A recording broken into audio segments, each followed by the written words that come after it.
Welcome to Conversate, our podcast where we engage in conversation. And on this week's episode, Aaron and Kevin are talking about Jesus. He is the central figure in all of the scriptures. So as we're walking through these movements of the Bible, of course, we're going to land on Jesus. So you might think you know Jesus. You might think you believe in Jesus. And you probably do. But it doesn't hurt to talk about him again and open up the scriptures together and learn about the vastness of who he is for you. And so, as always, we're going to hope that you will hear something in this conversation that will inspire you to go start another conversation with somebody else. As always, we hope you enjoy it. One today. I don't know what we're going to talk about. We can talk about the weather. Ooh. People like to talk about the weather. People do. Why do we do that, man? Why do you think we do that? Because we're afraid to become vulnerable with people and talk about real stuff. Weather's pretty neutral. Yeah. I suppose, man. It's like an experience that everyone in your geographic region is having. So it's shared. Yeah. So it's like, because I was just thinking even then. That's wonderful. I like talking about the weather. I do too. Heck yeah. Heck yeah. My neighbors and I, we talk about the weather. Uh-huh. Yeah, it's wild that it can show up like not only with like relationships that maybe are a little more superficial, but even like close relationships. I'll still be like, man, how about that weather? Like on a podcast about theology, we can talk about the weather. Yeah. With the people who are listening to this years from now. And want to know what was the weather like? Houghton. Late fall. Before mid-fall. Before nuclear warfare. Yeah, it's I was just gonna gloss right over that. It's almost snowing out there. It is. Would you call that snow? It was like sleet when I was coming. I came out of the SDC earlier today, and I thought, ooh, Did you work out today? I did. Dude, good on you. Yeah, man. I worked out multiple times last week without you. I know. So. I'm getting healthy again. Good job. Well, but part of the problem is when I get healthy, I get sick again. My habits get sick as I get healthy. You get sick of being healthy? Yeah, and then my habits get healthier when I get sick. Isn't that funny? Like when you're sick, you're like, was it you? I think it was you that was saying like, you know what sounds good is just some chicken broth. Oh my gosh, yeah. Yeah, a little bone broth, a little chicken soup for the soul. You didn't feel like having a Snickers and a donut on the side? Oh, no, it didn't even sound good. Part of it was because like my taste buds were so, like nullified. It was like, I'm not even gonna be able to enjoy this thing. Shoot. You'll be back at it. Oh, dude. So I didn't drink coffee for like not quite 2 weeks, I would say, which is pretty wild for me. Yeah. Like that's like a reset. And I was like, man, not drinking coffee. I'm getting my energy back, thinking clearly. So what am I doing today? On to my third cup. The good stuff. Yeah, we live a paradoxical existence, my friend. Yeah. The good we want to do, we just can't do, and the evil that we don't want to do, we keep on doing. And the highs hang with the lows, the highest things are connected to the lowest things, and we just can't escape it. People try. You can try to live unparadoxically, but usually it doesn't go very well. What I mean is like like being flesh and bone, but also soul and spirit. That's kind of paradoxical. Yeah, two very oppositional seemingly things, but are like inextricably woven together. And you can try and be just like, my body doesn't matter, I will just be spiritual. Yeah. It's not gonna go very well for you, right? Physically. I mean, you can spend a lot of effort, I guess ignoring that. And similarly, you could also say like, I don't believe in metaphysical soul spiritual junk. I can't prove that with my science. Therefore, I will live a simply physical existence. Yeah. And then it's like, well, what are you gonna do about like love?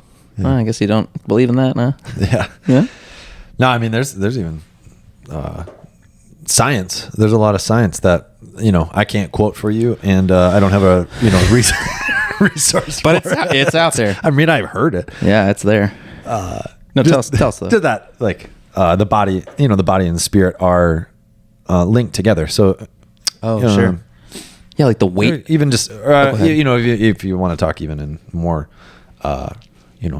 material type terms, mental health and physical health, if you want to use those terms, like are linked together. Yeah, the brain body connection. Yeah. If you're physically unhealthy, likely you're going to struggle mentally too, or even right. Those things go hand in hand. Even people who are battling depression, anxiety.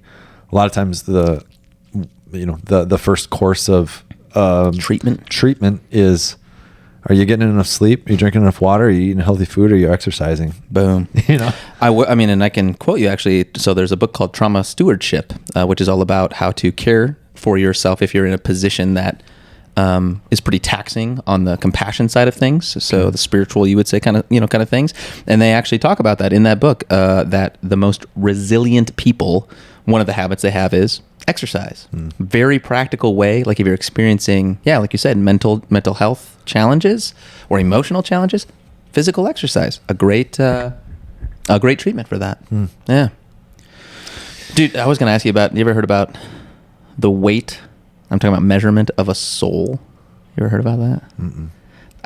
I feel I can't, this is going back like 10, 15 years. And I feel like at that time, I don't know why I was being exposed to it. Like, I don't know why that was emerging, but it seemed like something that was like getting talked about, like that. I mean, maybe it's because it was like novel at that time, but they were like weighing people before and then immediately after dying. Exactly. And that's how they came up with. But again, I can't. Well, I'm glad you mentioned that, because when you just said it, I was like, if you weren't going to talk about that, that's what I was going to recommend as like a like a practice. Yeah. So I'm pretty sure they've done it. I haven't looked into this for, like I said, and I didn't even. So they say that a body after death weighs less. Exactly. That there's actually, they've actually. I don't know, man. I don't know what to make of that. Maybe you just, I don't know. But there's allegedly a weight to your soul, which would be a physical reality, inextricably woven with a spiritual one. Interesting. Right?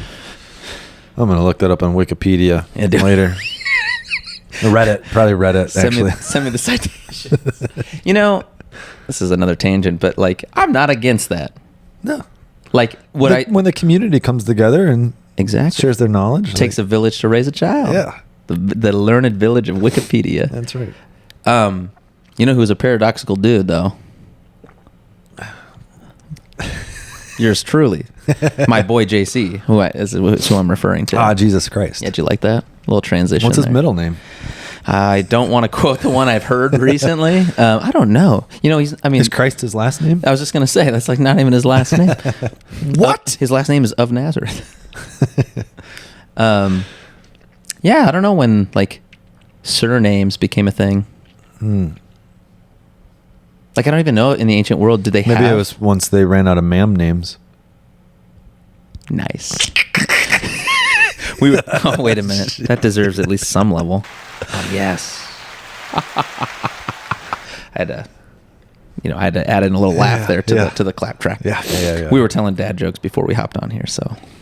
But, no, Jesus, this is pretty interesting, I think. And it's a sort of a theme, or like it's a big part of like our particular synod, sort of like the way we teach and talk about the faith, is that there are all sorts of paradoxes within it that sort of hold it together. I think you actually say paradises. Is that right? I think so. Oh, man. And the X moves over to a C. Yeah. Paradises. That sounds too much like parasite. What's the plural of paradox? Ask Wikipedia. Oh boy, I lied. It's paradoxes, isn't it? It's paradoxes. What is what is paradises? Paradises. Maybe I'm just making I'm trying to think of a way to say, like, it sounds like a pair of dice, So that's the way I keep hearing that word, paradises.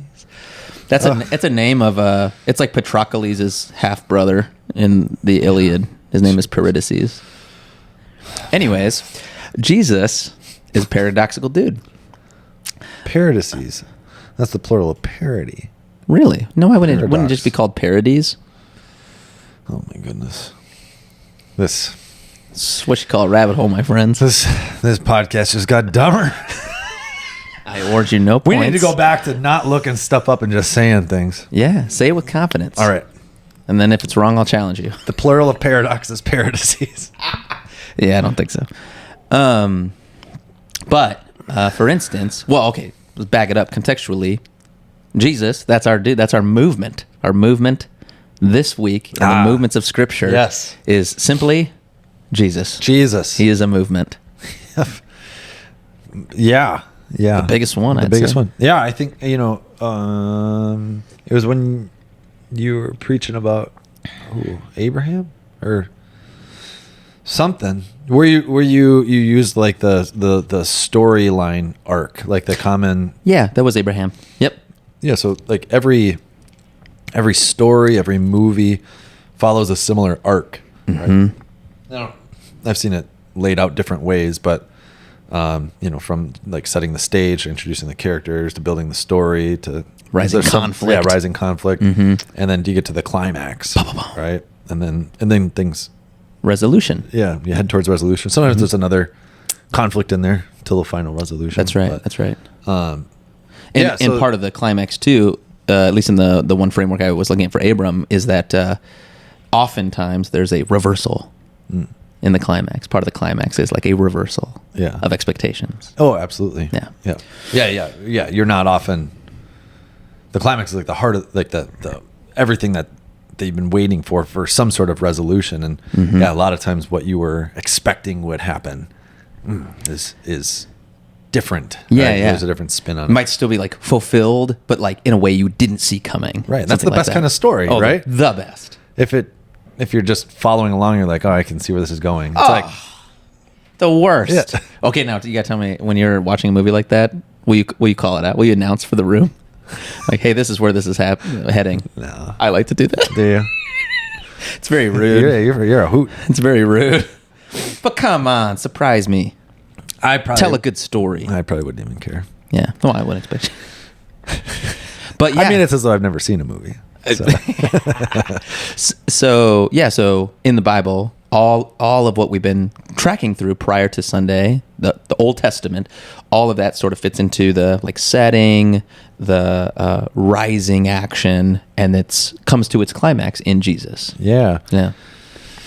Absolutely. And we oftentimes talk about Jesus as the one who fulfills prophecy, right? And so maybe you would say like, oh yeah, so I think in hindsight, always in hindsight, when you reflect back, you're like, oh, now I can see, even with a movie or whatever, you get to that climax and you look back, and if you watch the movie again, you're like, oh, now I see what's... the little points that are sort of like building. Yeah, but you didn't know it when you were in it. That's right. And so I think that's again, the story of the scriptures, right? That all these prophecies are happening, all this stuff's happening. When we read that, knowing the full story, we go back and we're like, why didn't you guys see it? Like, what do you, we're Monday quarterbacks. We got the game film. Yeah. We probably even get to the point of like, why did you kill Jesus? And it's like, well, right. he had to die. Like, so that's that's the, some of that unexpected turn. Like the story can't get resolved unless that happens.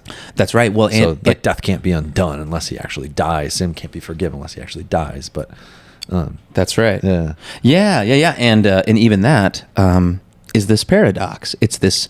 How can this be? How can life itself? Jesus says, "I am the way and the truth and the life." How can life itself die? How can the creator of the world come undone? And it's unexpected. So we see this especially when you look at, you can see it. It's kind of like watching a movie that for the first time when you're reading the Gospels, like when you see the anger of like the Pharisees and the scribes, it's sort of like, it's a little confusing. Or like, how's this going to play out? Or why are they so upset? Right. But like with Jesus' followers, I think it's after Jesus' resurrection that the surprise is sort of made known. Because like as a reader, you're probably thinking like, these guys shouldn't be surprised. Jesus is telling them the whole way. Well, yeah, but I mean, even after his resurrection on the road to Emmaus, like these two disciples Jesus appears to, he opened up their mind to the scriptures, right? Exactly. So it's like, whoa, okay. So, he sounds like even in that instance, Luke 24, that he's actually explaining to these guys, Yes. everything that was laid out that's fulfilled in him, He's going back through the movie, if you will, and pointing to those little points that said, see, don't you see what it's pointing to? Don't you see how I had to, like you said, I had to die in order to fulfill the scriptures, like in accordance with the scriptures. And so that becomes one of the biggest and this isn't just a Lutheran thing, like this is for all of Christianity. This is 1 Corinthians 1. One of the biggest paradoxes of Christianity is that strength comes through weakness and victory comes through defeat. It's very backwards. It is not at all how people tend to think or operate in worldly matters. I mean, honestly, it's probably not a strategy. Well, interestingly, I was just about to say it's not a strategy that would work, for worldly things, but sometimes in history it has. Yeah. When you think about certain movements that have made a long-lasting impact on a culture, oftentimes those movements were led in that same sort of humility and seeming powerlessness. I'm thinking of the civil rights movement, and guys like Martin Luther King Jr., who they did not riot, they did not revolt, but they opposed the way things were in a peaceful way. They had a strong word to share, and they did that, just like Jesus had a strong word to share, and he did that. But just like Jesus did not fight fire with fire, neither did those, the peaceful protests of like the 60s. And here we are today. And I mean, you can ask not quite everybody, but virtually anybody, hey, do you think slavery is okay? And they'll say, no. Or do you think segregation's okay? And they'll say, no. So I mean, there's something that like we're living with that sort of won. I mean, there was a victory there, but it came through weakness. Yeah, absolutely. Apparent weakness, or even foolishness. Right. Like Paul will say that foolishness of the cross. Right. So as we talk about Jesus fulfilling the Old Testament scriptures, again, there's a lot of prophecies, and I think, at least in my experience, and maybe even in my own preaching, I think a lot of the prophecy we've ended up talking about is that he's kind of this king, you talk about like backward stuff. We even preached like a sermon about the upside down kingdom of Jesus, and so like this kingly idea, and I think we get there because often we talk about the Old Testament prophecies that there's a coming Messiah, and the Messiah, Mashiach in Hebrew, that's the anointed one, often talked about as the kings, right? Yeah. And so that covenant to David that you preached about in 2 Samuel 7, that a king would come from the lineage of David who would rule and reign forever and ever. So Jesus is this king, and then the unexpected storyline is that, the Israelites ask him like, or not the Israelites, so the disciples ask him like, when you come into your kingdom, like who's going to be the greatest, or who's going to sit at your right hand, and all these things. So it's, we talk like this a lot, that the disciples expected some sort of earthly kingdom where Jesus is going to drive out the Romans and Herod and reestablish, power, and control kingdom for the Jews. So there's a lot of like kingly type talk in the sermon on Sunday. I wanted to emphasize the reality that that's not all that Jesus fulfills. So he fulfills that kingly office, but then also these other Old Testament offices, if you will, of prophet and priest as well. And I don't know, I'm just curious, in your own like preaching or thinking about who Jesus is, do you have a sort of similar mindset, like more out of all three of those things? And we can talk more about what the prophet and priest role are, but do you find yourself maybe leaning more towards that like kingly type idea of Jesus? Or well, I was just thinking about like why would that be potentially? And I think one thing, even though as American, Westerners, like we're pretty far removed from monarchy, that's not like our lived experience. It's still closer historically, like in the minds of people as a role or office, and presently in other places, where the role or office of prophet and priest, I think, seem far more antiquated, right? Like people still use the term priest, but they're usually not thinking about someone sacrificing on behalf of someone else. Yeah, not sacrificing, like bulls and goats and things, and pigeons, yeah, turtle doves. That's right. See, like as soon as you start talking that way, like sheep, oxen, maybe, I don't know. I got brushed up on my Levitical dinosaurs, priestly, yeah. But like as soon as you start talking that way, like at least my mind goes like, oh yeah, that's like ancient, that's like BC. That's sort of like barbaric cult, life. And with prophets, similarly, either in my mind I go to, oh yeah, like these guys like Isaiah and Ezekiel, or I go to like a fantasy, sort of place in my mind. Oh, okay. Because there's lots of which is interesting actually. A lot of like movies that have. Oh yeah, prophecy. movies and books where that's a huge part of it. A huge part of it. And it's sort of weird that it's like, why as people are we drawn to that? Oh yeah, yeah, like prophecy being fulfilled and stuff. Yeah, exactly. Oh, I mean, absolutely. Speaking of unexpected, the whole narrative arc thing, like in Harry Potter. Yeah. I mean, if you're a Harry Potter fan, you already know this. If you're not, I'm going to educate you real quick, which you really want, I'm sure. But there's a prophecy about the person who's supposed to rise up and defeat Voldemort, who's the main villain, and that prophecy could be fulfilled by a few different candidates. So there's sort of like some ambiguity to it, and you're wondering like, wow, well, how is that going to be fulfilled, right? And ultimately, spoiler alert, if you haven't seen the Harry Potter movies, come on. Does Harry Potter defeat him? Mm-hmm. But in an unexpected way. Actually, through weakness, buddy. I've seen it and read the books. Yeah, he believe it or not, he actually dies. Harry does. What? And that's how he kills Voldemort. Does he rise from the dead? He does. He comes back. I know. What? One of the most, grossing movies of all time. Something deeply held within humankind longs for a resurrection. And sorry, I'm done preaching now. But yeah, so that's my 2 cents on like why we maybe gravitate towards the king one. I just think it's more accessible as a concept. I think priest and prophet feel further removed and harder to understand. Yeah. So, yet Jesus does fulfill these roles. So if you read the Old Testament, which if you haven't, highly recommend, but you'll run into these. I mean, there's other characters, but these three roles are filled by lots of people. Mm-hmm. So, of prophets, of priests, and of kings. Yeah. So lots of kings, lots of prophets, lots of priests, and so that's those are your kind of main characters a lot. That's right. In the Old Testament. And there's bread makers and weavers and pottery people in the Old Testament too. But like, there's particular focus and attention on these specific roles, especially the names that you're going to know. Yeah, likely, unless you pop back into the Book of Judges. But even that might be like kingish, right? Yeah, and maybe even prophetic in some sort of way. But well, tell us. Why don't we break it down? Yeah. Like so the prophets, the prophet's job was to speak God's word, basically, to the people. So they would often get like a direct word from God, and then give that word to the people, and oftentimes even to the king.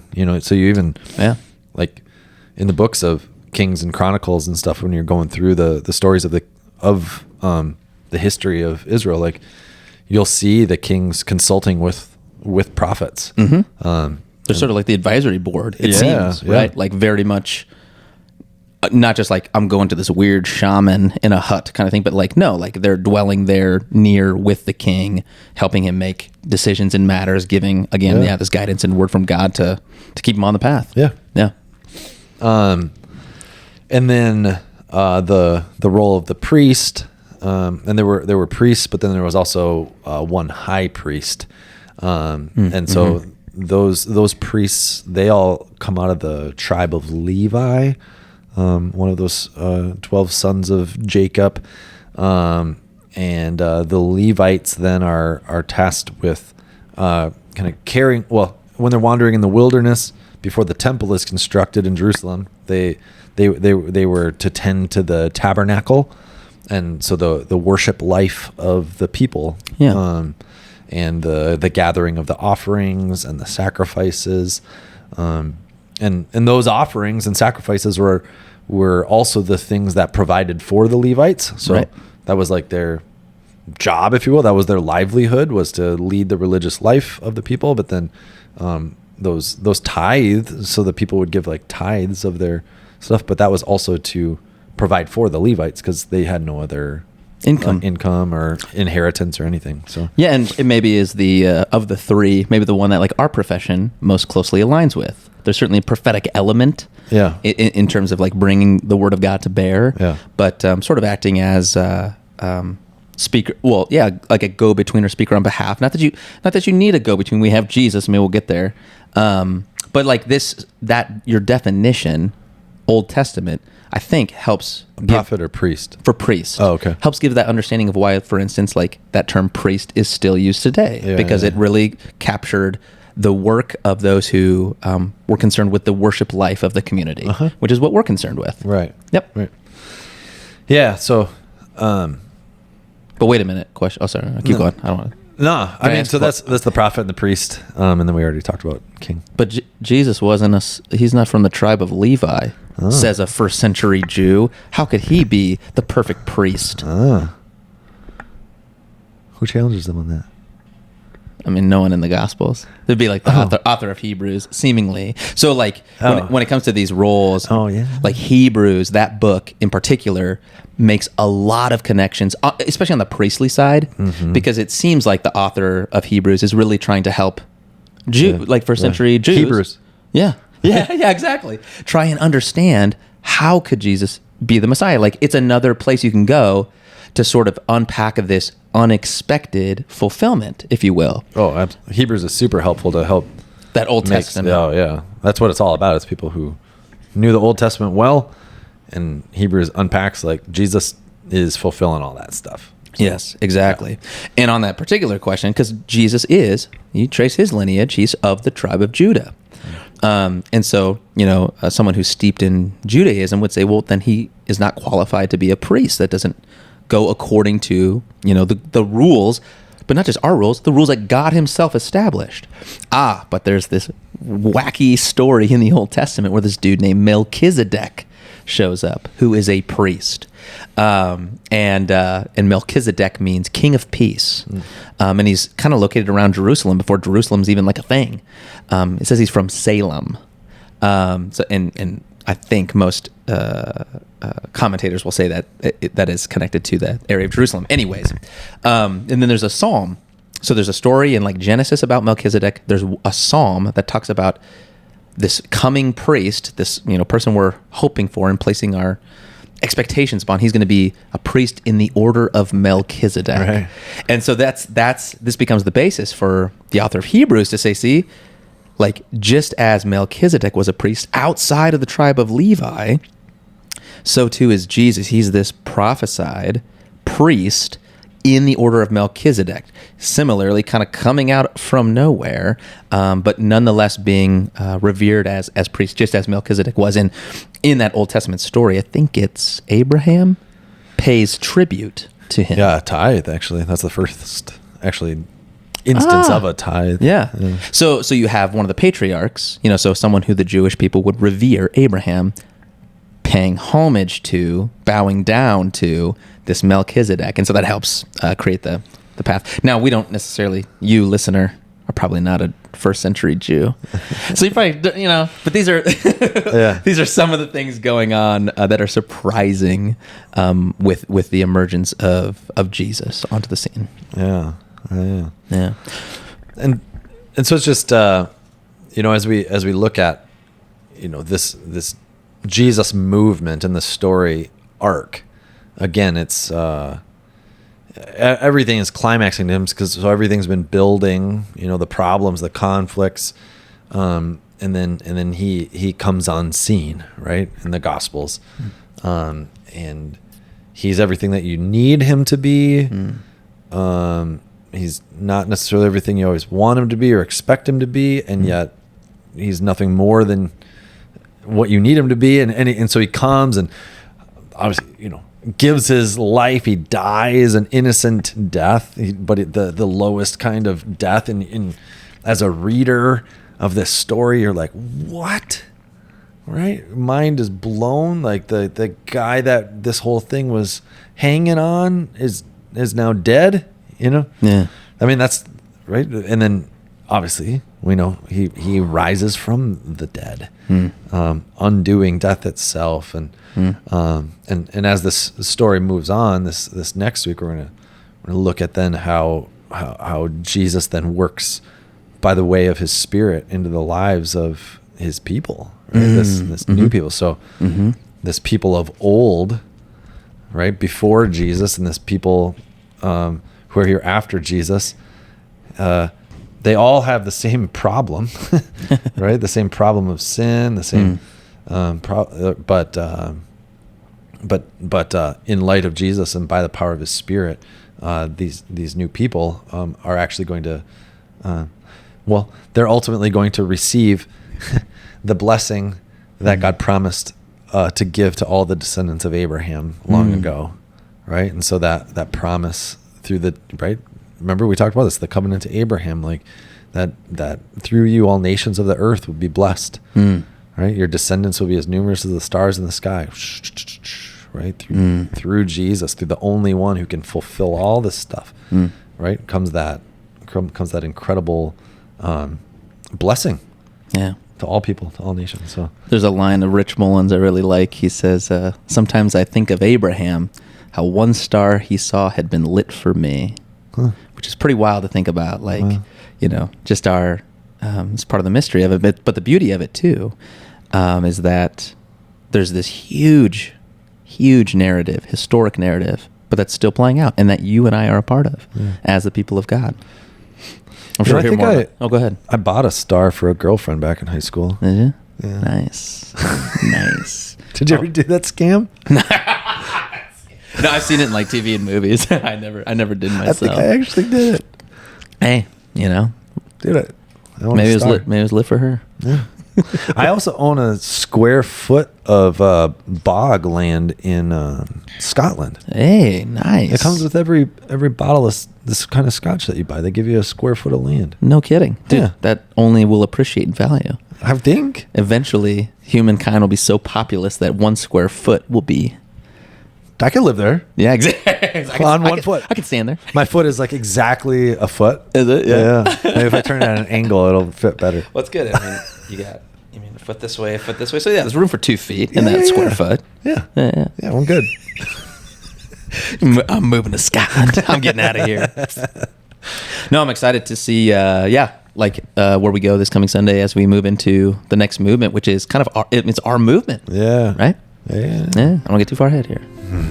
But too far. Yeah. Yeah. Awesome. The surprising Jesus, still surprising us even today. Amen. Awesome. Well, good chat, buddy. Have a good week. You as well.